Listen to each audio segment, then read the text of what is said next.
이게 도대체 무슨 일인가 싶었어요. 처음에는 애들이 공부를 너무 열심히 하다 보니 그런 거라고 생각했죠. 그런데 제가 알아본 그 실체는 정말이지 끔찍했어요.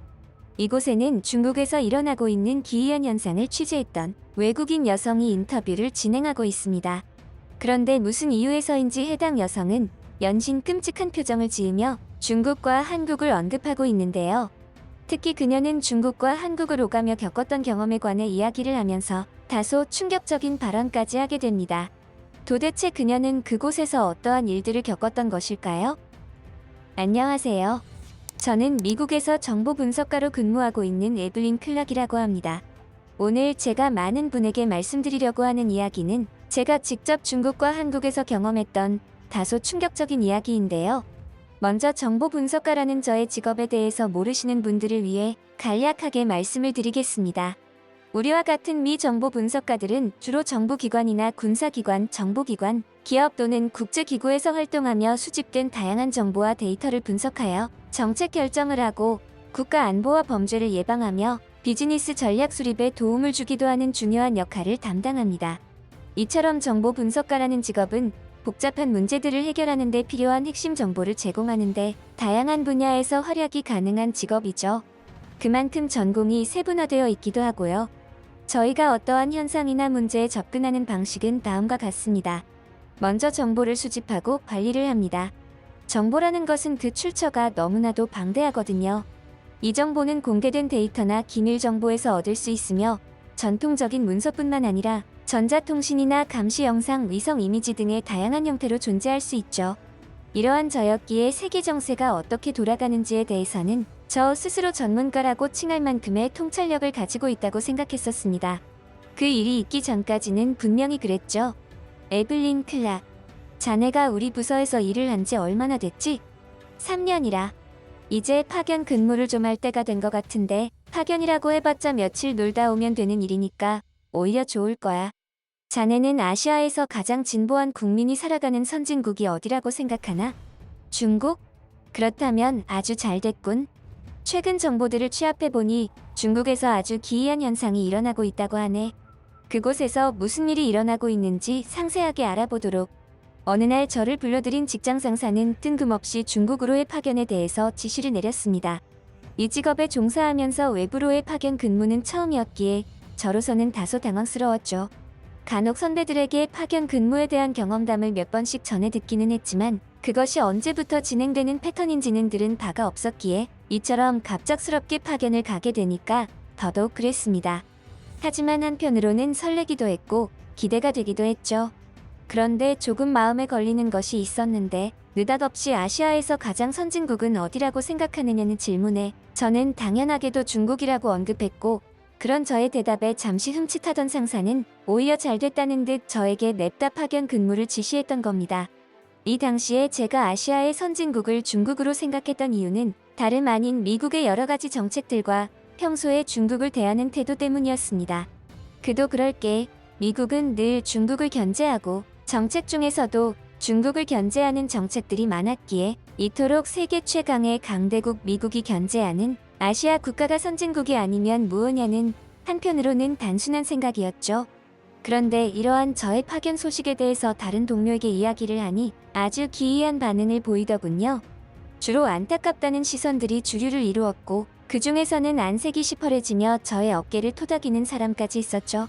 중국이라고 하면 그래도 아시아 국가 중에서는 강대국에 속하기에 내심 이번 파견을 기대하고 있는 저에게는 다소 의구심이 드는 반응들이었습니다. 그래서 저는 이번 파견을 아주 제대로 완수하여 상사에게 한치의 흠도 없는 보고서를 작성하여 제출하기 위해서 열정 가득한 마음으로 중국에 도착했죠. 이번에 제가 조사하게 될 일들은 다름 아닌 중국의 학생들 사이에서 일어나고 있는 기이한 현상에 대한 것이었습니다. 취합한 자료들에 의하면 중국에서 학생들이 선체로 쓰러지는 기이한 현상들이 발생한다는 것이었는데 솔직히 저는 이러한 현상에 대해서 대번에 알아차렸습니다. 제가 생각한 이유는 다름 아닌 학생들이 과도한 교육열에 의해 너무 심하게 공부를 하다가 빈혈 증상을 일으킨 것이고 이에 따라 과로로 쓰러지는 학생들이 생겨났다는 생각이었죠. 이와 같은 저의 생각에는 너무나도 합리적인 이유가 있었습니다. 그것은 바로 선진국일수록 교육열이 강하다는 과학적인 진실에 대해서 잘 알고 있었기 때문입니다. 선진국은 세계 경제에서 경쟁력을 유지하고 발전시키기 위해서 고도의 지식과 기술을 필요로 한다는 것을 잘 알고 있습니다. 경제가 고도화될수록 지식 기반 경제로 전환되고 단순한 노동력보다는 창의적이고 혁신적인 인재가 더욱 중요해진다는 것을 후진국들은 모르겠지만 선진국들은 잘 알고 있는 것이죠. 교육은 이러한 인재를 양성하는 가장 기본적인 수단이므로 선진국들의 교육에 대한 열정은 자연스러운 현상입니다. 고등교육을 받은 인력은 더 높은 생산성을 발휘할 수 있고 이를 통해 국가 경제가 장기적으로 발전할 수 있죠.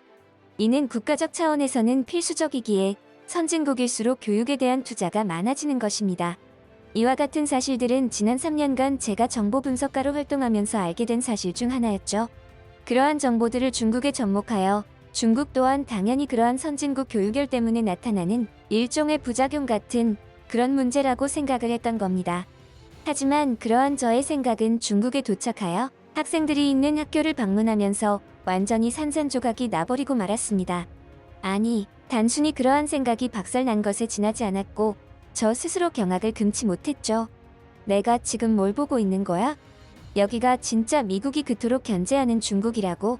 저도 모르게 혼잣말을 내뱉을 정도의 장면들을 목격한 저는 지금의 상황이 이해되지 않는 듯 두 눈을 부비적거렸습니다. 물론 중국에서도 시골에 속하는 지역으로 오기는 했지만 이처럼 가난한 행색을 하고 있을 줄 몰랐기에 이러한 행색들에 충격을 받았던 것이죠. 이게 어떻게 된 거지? 중국은 우리 미국이 견제할 정도의 강대국이 아니었어. 우리는 왜 이런 나라를 그토록 견제했던 거지? 제가 목격한 중국인들의 모습은 어른과 아이를 막론하고 피죽도 못 얻어먹은 사람들처럼 비쩍 골아서 배만 툭 튀어나온 것이 과거 소말리아 관련 프로젝트를 할 때의 일을 떠올리게 하더군요. 알고 보니 이것은 중국의 빈부격차 때문에 나타나는 현상이었는데 그 정도가 몹시 심한 듯 보였습니다. 중국의 이러한 빈부격차 문제는 급격한 경제 성장과 함께 심화된 사회적, 경제적 불균형을 반영하는 중요한 이슈로 보였죠. 그러다 보니 이곳 주민은 가난 때문에 우울증이 생길 정도로 불행한 삶을 살아간다는 것을 알게 되었습니다. 인터뷰를 하기 위해 돌아다닌 저는 어른들은 물론이고 아이들까지 잔뜩 인상을 찌푸리고 있다는 점이 유독 눈에 들어왔죠. 이것이 지독한 그들의 우울증을 대변해주는 부분들이라는 것을 알아차렸습니다. 이러한 모습들을 보며 아직도 아시아는 과거 속에 머물며 살아가는 사람들이 많다는 것을 뼈저리게 느꼈죠.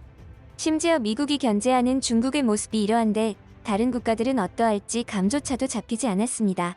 그리고 중국 학생들이 선체로 쓰러지던 그 이유도 심각한 영양 실조 때문이라는 것을 알았을 때는 정말이지 눈물이 찔끔 나올 정도더군요. 하지만 그럼에도 저는 그런 안타까움 이상으로 의구심이 드는 부분이 있었습니다. 그것은 친구가 쓰러졌음에도 아랑곳하지 않고 멀뚱하게 서 있거나 모르는 채 하는 다른 학생들의 모습들이었죠. 서양권의 문화도 워낙 개인주의적인 성향이 강해서 타인의 일에 간섭하는 일이 극도로 적지만 아는 사람이나 친한 사이의 경우에는 그럼에도 도움을 주는 일들이 종종 있는데 중국 학생들의 이와 같은 냉정한 모습에 소름까지 끼칠 정도였습니다. 그제야 이곳으로 파견을 나오기 전 동료 직원들과 선배 직원들이 안타깝고 가여운 눈빛을 보내며 저의 어깨까지 토닥이던 이유를 알게 되었죠. 그들은 이미 이러한 실체에 대해서 잘 알고 있었던 겁니다. 미국이 견제하는 중국이라고 해서 중국이 아시아 중에서는 그나마 가장 선진국이라고 생각했던 저 자신이 부끄러울 지경이었죠. 하지만 그럼에도 저는 아직까지 저의 그러한 생각에 완전한 의심을 하지는 않았습니다. 지금 제가 목격한 모습들은 중국의 일부 모습에 불과할지도 모른다는 생각을 했습니다. 미국이 그토록 중국을 견제하는 데는 그만한 이유가 있을 것이고 이처럼 형편없는 모습들이 그들의 진정한 모습이라면 이런 나라를 견제하는 우리 미국에 대한 실망감으로 이어질 것 같아서 길을 쓰고 합당한 이유를 찾아 나서야겠다고 다짐했죠. 그래서 저는 시골이 아닌 다른 곳을 포함하여 중국 전역을 탐방한다는 심정으로 돌아다녔습니다. 그리고 비로소 깨달았죠. 나의 동료와 선배들의 안목을 인정해야만 했습니다. 이번에는 중국의 시골이 아닌 중소도시쯤 되는 규모가 있는 도시였음에도 저로서는 다소 충격적인 그들의 문화에 질겁을 하는 일도 있었죠.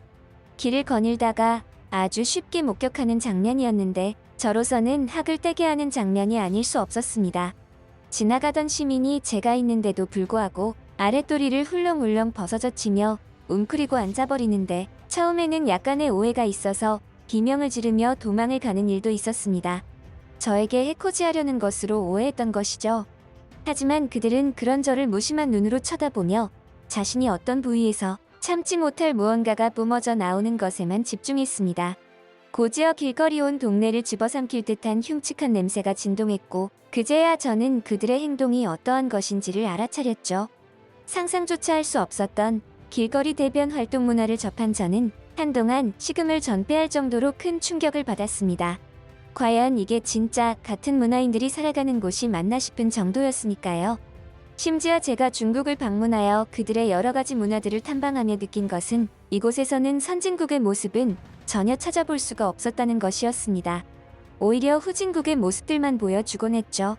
길거리에서 노상방뇨를 하거나 노상방분을 하는 것은 예사였습니다. 그뿐만 아니라 공공장소와 같은 사람들이 많은 곳에서도 아랑곳하지 않고 마치 자신들의 집 안방에 있는 듯 고성방가를 일삼는 것에 치가 떨릴 정도였죠. 하지만 제가 정말로 참을 수 없었던 점은 따로 있었습니다. 그것은 다름 아닌 중국 특유의 검열 문화였는데요. 중국은 엄격한 인터넷 검열과 더불어 전자기기 점검 정책을 운용하는 국가였던 겁니다. 정보 분석가인 저였기에 중국 당국은 미국에서 전자기기를 가지고 들어올 가능성이 높다며 저를 검열했죠. 만약 이 과정에서 기기에 담긴 데이터가 보안 위협으로 간주된다면 저는 자칫 잘못하면 감옥에 갇히게 될 수도 있는 상황이었기에 그 순간들이 얼마나 긴장되고 초조하던지 겪어보지 못하신 분들은 알지 못하실 겁니다. 게다가 저들이 자기들만의 생각으로 저에게 없는 죄를 만들어서 뒤집어 씌울지도 몰랐기에 1분 1초가 노심초사 그 자체였죠. 게다가 이런 검열은 비단 저와 같은 외국인을 대상으로만 하지는 않았습니다. 왜인지는 모르겠으나 자국민을 대상으로 한 검열 또한 아주 철저하게 하더군요. 그래서 저는 중국인들과 함께 섞여서 검열을 받기 위해 긴 줄을 서게 되었습니다. 그리고 저는 그곳에서 어처구니가 없는 경험을 하게 되었죠. 분명히 이곳은 줄을 서서 차례대로 검열을 받아야 하는 공간이었지만 그것은 저의 생각대로 되지 않았습니다. 그 이유는 다름 아닌 새치기를 하는 사람들 때문이었죠. 분명히 제 앞에 사람이 5명이었지만 시간이 지날수록 그 명수는 지속해서 늘어나더군요. 줄지 않는 기이한 줄에 서 있던 저는 시간이 지나도 제 차례가 오지 않자 이상함을 느끼고 앞을 주시했더니 글쎄 자꾸만 몰래 새치기를 하는 중국인이 나타나는 게 아니겠습니까? 심지어 제가 뭐라고 하려고 하자 다른 중국인과 싸움이 나서 패싸움으로 번지는 상황까지 되어버렸고 그러한 장면을 보고 있던 저는 그야말로 치가 떨리기 시작했습니다. 단 한순간도 이곳에서 머무르고 싶다는 생각이 들지 않았죠. 오죽하면 저는 그 일을 겪은 이후로 직장 상사에게 전화를 걸어 이와 같은 일들에 대해 언급하며 빠른 복귀를 부탁할 정도였습니다. 그런데 그날 오후 신세 한탄을 하기 위해서 평소에 친했던 직장 동료에게 전화를 걸었고 그 친구에게 저는 믿기 힘든 소리를 들었습니다. 아시아에 선진국이 없다니 그게 무슨 소리야? 넌 지금 중국에 있다고 하지 않았어? 선진국을 가려면 한국을 가야지. 거긴 왜 간 거야? 이봐 에블린. 네가 앞으로 정보 분석가로서 성공하고 싶다면 미국과 유럽의 정보에만 능통할 것이 아니라 동북아시아의 정세에 대해서도 예의주시해야 할 거야. 그곳이 얼마나 중요한 곳인지 알아야 해. 특히 한국에 대해서 능통할 수 있다면 더할 나위 없겠지. 이러한 직장 동료의 발언에 저는 한동안 말을 잇지 못했습니다. 한국에 대한 발언을 듣는데 마치 뒤통수를 한 대 얻어맞아서 얼얼한 기분이 들었거든요. 그도 그럴 게 저는 아시아 국가라 하면 그저 중국 하나만 생각했었는데 실제로는 여러 가지의 부분들에서 중국보다는 한국에 집중했어야 한다는 말을 들었으니 그럴 만도 했죠. 어쩌면 저의 안일한 생각 때문에 첫 단추부터가 잘못 끼워졌을 가능성도 배제할 수 없었던 겁니다. 중국인들이 그토록 한국을 신경 쓰고 열등감을 표출하던 부분에 대해서도 자연스레 직장 동료의 발언과 겹치며 하나의 이슈로 떠올랐죠. 그래서 저는 심각한 고민에 빠졌습니다. 이대로 미국으로 돌아가 중국의 학생들이 픽픽 쓰러지는 기이한 현상에 대한 보고서를 작성할 수도 있었지만 무언가 해결되지 않은 꺼림칙함은 사라지지 않을 것 같았습니다. 그러한 생각에 저는 직장 상사에게 다시금 연락을 취해 한국으로의 추가 조사를 감행하겠다 선언했죠. 그렇지 않아도 원래의 조사 기간이 아직 한참 남아 있었는데 제가 조기 복귀를 하는 것이었기에 시간상 문제가 되는 부분도 없어서 당연하게도 허락이 떨어졌습니다. 그렇게 저는 직장 동료의 발언 한마디로 시작하여 직접 한국을 방문하게 되었죠. 저는 일단 중국에서와 마찬가지로 한국 학생들의 모습들을 관찰하기 위해 학교를 향했습니다. 마치 무언가에 홀린 듯 저의 발걸음은 빨랐고 목표의식이 매우 뚜렷했죠. 그야 비교표 보니 완벽하게 갖추어져 있는 상황이라서 마지막 결과만 확인하러 가는 듯한 가벼운 발걸음이었으니까요. 하지만 저의 그러한 가벼운 발걸음은 한국의 학생들이 있다는 학교에 도착하자마자 천근만근이 되어버렸죠. 그 장면만 보았더라면 누군가 제가 온다는 사실을 파악하고 짜여진 각본대로 움직이는 연기를 본다고 생각했을지도 모를 정도의 기가 막힌 장면이었으니까요. 학교에 들어가는 초입에 들어서자마자 저는 손수레를 끌고 힘겹게 오르막을 오르는 늙은 노인을 목격했습니다. 그러면서 한국 특유의 정취를 느끼며 학교로 들어가려고 했죠. 학교의 주변에는 학생들이 많이 지나다니고 있었습니다. 그러한 환경 속에서 제가 학교 안으로 들어가려는 바로 그 순간 저는 두 눈이 휘둥그레지고 말았죠. 횡단보도를 기다리던 한국인 학생 몇 명이 오르막을 오르던 노인의 손수레에 달라붙더니 알 수 없는 행동을 하는 것을 목격했기 때문이었습니다. 얼마 지나지 않아 저는 학생들의 행동에 담긴 의미를 파악하고는 쏘스라치게 놀라고 말았던 겁니다. 그 어린 학생들은 노인이 힘들어하는 모습을 보고 손수레를 뒤에서 미는 행동을 하고 있었던 거예요. 믿어주시나요? 이런 일이 우리가 살아가는 실제 사회에서 일어나고 있다는 사실이요. 저는 두 눈으로 보고도 믿기지 않았습니다. 물론 세상에는 한국뿐만 아니라 세계 각국에서 여러 가지의 각자만의 방식으로 선행을 베푸는 사람들이 많이 있습니다. 하지만 제가 목격한 장면은 아주 특별했죠. 이것은 단순히 힘들어하는 사람을 향해 베푸는 선행이 아니었습니다. 한국의 사회에서만 볼 수 있는 어른에 대한 존경과 공경을 담은 교문화였죠. 이처럼 학생들의 자연스러운 행동을 보며 세대 간의 존경심을 느낄 수 있었습니다. 개인주의적 성향이 강한 미국이나 유럽권에서는 눈을 씻고 찾아보려야 찾아볼 수 없는 장면들이었죠. 게다가 얼마 전까지 경험했던 중국에서의 그 일들을 떠올려 본다면 그야말로 눈과 마음이 정화되는 기분이 들지 않을 수 없었습니다. 길바닥에서 소변을 지리고 변을 갈기는 행태들, 가난에 찌들어 한껏 신경질이 나 있고 화가 나 있는 표정들, 남녀노소 가리지 않고 우울증에 시달리는 사람들, 그러한 모습들만 보던 저에게 있어서는 그야말로 유토피아가 따로 없다는 느낌이 들었던 겁니다. 하지만 이러한 아름답고 소중한 감정들은 얼마 지나지 않아서 완전히 부서져 버리고 말았죠. 어쩌면 이곳 한국도 직장 동료에게 들었던 그 칭찬들이 무색할 정도로 중국과 닮아있는 국가일지도 모른다는 생각을 했을 정도로 말입니다. 저는 굶주린 배를 달래기 위해 한국의 식당으로 들어갔고 무난한 음식을 주문해 놓고 기다리고 있었습니다. 그런데 제가 주문한 그 음식이 나오기도 전에 저는 아주 충격적인 장면을 목격하고 말았죠. 그것은 다름 아닌 공권력의 행패와 다름없는 소름 끼치는 장면이었습니다. 식당에서 얌전히 식사하는 노인이 있었고 한국의 경찰복을 입고 있는 경찰들도 식사하고 있었죠. 그런데 기이하게도 식사를 마치고 돌아가는 경찰 중 한 명이 해당 노인을 지속해서 일끔거리기 시작하더니 갑자기 노인에게 접근하여 그를 연행하는 게 아니겠습니까? 아무리 그래도 이게 말이나 되는 상황입니까? 그 노인은 그저 늙고 나약한 평범한 노인이었습니다. 게다가 그는 아무에게도 해를 끼치지 않고 그저 식사만 하고 있었죠.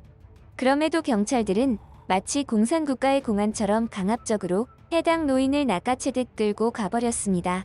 하지만 아직도 제가 그 당시에 왜 그러한 행동을 했는지는 저 스스로도 이해가 가지 않습니다만 어이없게도 그 일에 개입하고 말았죠. 순간적으로 정의감과 분노가 뒤섞여서 공권력을 행사하는 경찰들에 다가가 외쳤습니다. 그 노인은 잘못이 없다고요. 그저 밥을 먹고 있는 늙고 가엾은 노인일 뿐이라고 말이죠.